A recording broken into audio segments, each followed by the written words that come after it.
Pelaku ditangkap lantaran melakukan tindak pidana provokasi dan ujaran kebencian dengan mengunduh berita bohong terkait meninggalnya mahasiswa yang tertabrak mobil taktis kepolisian saat unjuk rasa yang berujung kericuhan di Jalan Urip Sumoharjo, Makassar beberapa waktu lalu. Pelaku yang merupakan karyawan sebuah hotel ditangkap tidak lebih dari 24 jam usai mengunduh berita bohong tersebut di Facebook pada hari Rabu 2 Oktober lalu.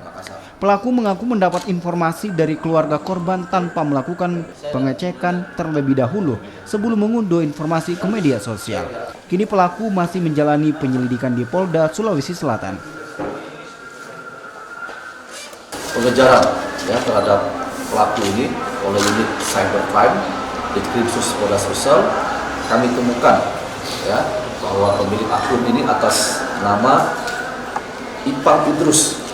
Atas nama Ipang Idrus, kita lakukan penyelidikan, kita tangkap yang bersangkutan di Hotel Novotel Makassar, yang mana dia juga salah satu karyawan di Hotel Novotel Makassar. Dan setelah kita integrasi, yang bersangkutan mengatakan dia mendapatkan informasi saudara Diki ini meninggal dari keluarganya juga. Jadi memang